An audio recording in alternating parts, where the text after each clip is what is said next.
So the other day someone asked me on my Facebook fan page, what is the primary role of a relationship, of someone in a relationship?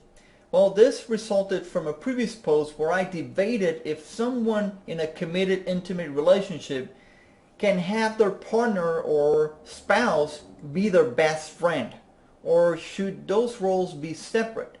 Should there be a balance?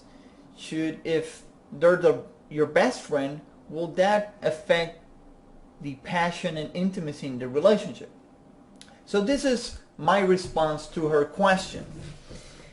First, I discuss the different components or qualities or ingredients that people look for in a relationship. Well, first I start with companionship.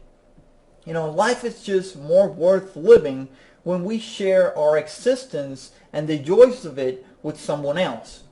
Some would say that even sharing our struggles with a loved one is a blessing, especially when they can offer us support. Humans, for the most part, are social beings. The idea of having a life companion can be a great motivator or added bonus for being in a relationship. Yet, if companionship takes over, becomes a primary role, then the couple can end up being roommates, or a couple who won't break up for the fear of being alone. Couples who do everything together will tend to be over codependent. Spending time alone is necessary in any relationship. Then I move on to friendship. So when I think of being in a relationship, which I am, I like to think that my beloved is someone that I can hang out with. I enjoy a plethora of activities with her.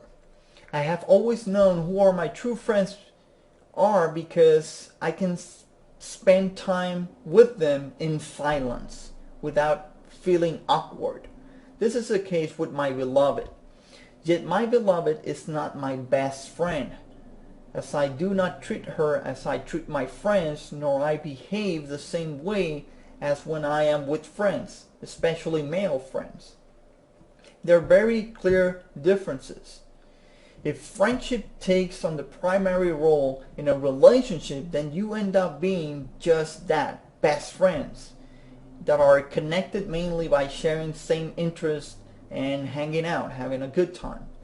Becoming roommates is quite common when this becomes a primary role.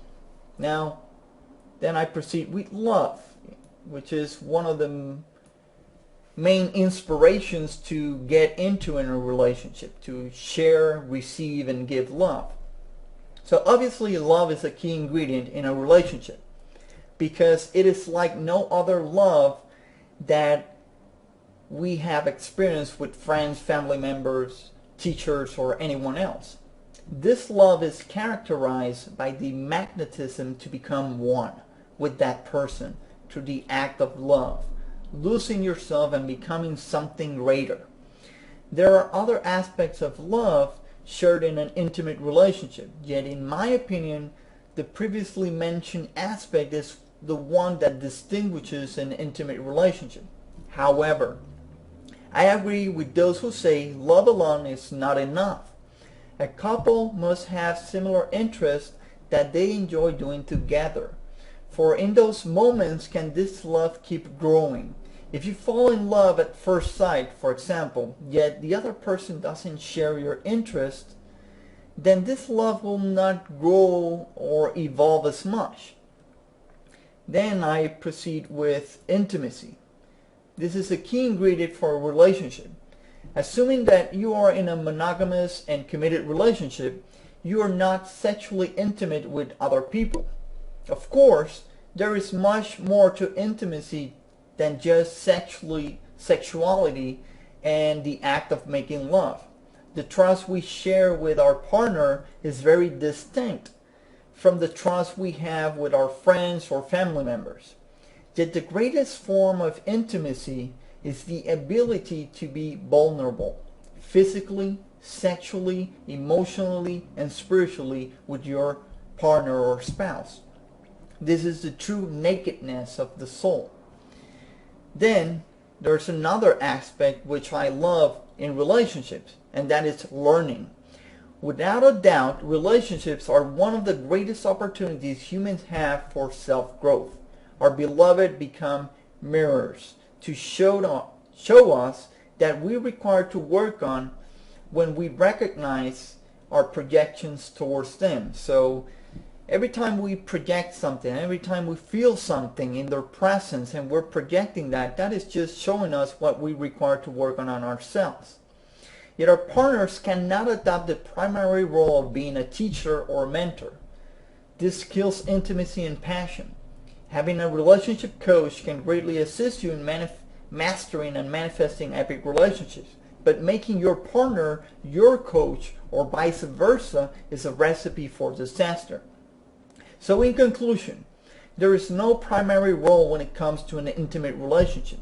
Rather, a harmonious, cohesive, conscious, passionate, and loving relationship is the result of achieving a balance between companionship, friendship, intimacy, love, and learning. And obviously, I think that relationships have an abundance of layers and characteristics and ingredients. So that's my opinion. What do you think? Do you agree? Do you disagree? Comment below, like, subscribe, and I'll see you on the next video.